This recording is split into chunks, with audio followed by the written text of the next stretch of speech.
ঠিক আছে, ওখানে কথা ওখানে দুনিয়ার লোক আছে তো, ওখানে দুনিয়ার মিডিয়া আছে।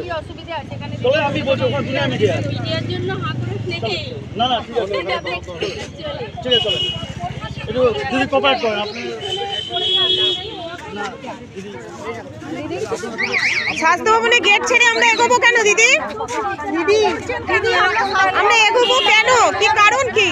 আমরা গেট ছেড়ে এগোবো কেন? না না আমরা এগোবো কেন? কি কারণে? রাস্তা খোলা আছে, এক রাস্তা খুলে গেছে, গাড়ি ঘোড়া চলছে, এখানে তো রাস্তাটা জ্যাম হয়ে যাবে না? আপনাদের জন্য জায়গা আছে বসার, ওখানেও জ্যাম হয়ে যাবে, যেখানে আমরা যাবো সেখানেই জ্যাম হবে। আমরা যেভাবে আসবো যেখানেও জ্যাম হবে অবশ্যই। আসছে তখন তাতে কি করবে? কি আশা করছেন যে ডেপুটেশন দিতে? আমরা আমাদের দাবি যতক্ষণ না পূরণ হবে আমরা আসতেই থাকবো, কারণ আমরা মনে করি আমাদের এই দাবিগুলো ন্যায্য দাবি।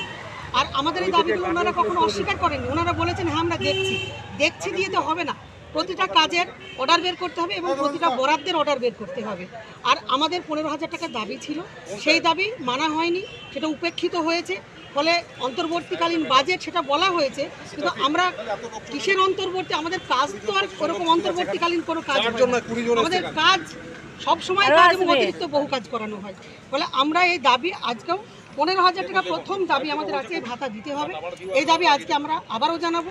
আমরা তো এতে সন্তুষ্ট হইনি। আমাদের এখান থেকে যেটা বলা হয়েছিল যে ইনসেন্টিভ ভাগে ভাগে দেওয়া হবে, ওটা একসঙ্গে প্রতি মাসেই দেওয়া হবে।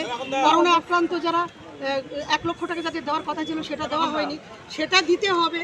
আমাদের এই যে জানুয়ারি মাসে কর্মবিরতি করেছে বলে বহু কর্মীকে কী রকমের হয়রান এবং থ্রেট করছে, মুচ লেখা নিয়ে নিচ্ছে। চন্দ্রকোনা 2 তাদেরকে আজকে ডাকা হয়েছে, বলা হয়েছে তোমাদেরকে লিখিত দিতে হবে, নাহলে তোমাদের কোনো টাকা পয়সা দেওয়া হবে না।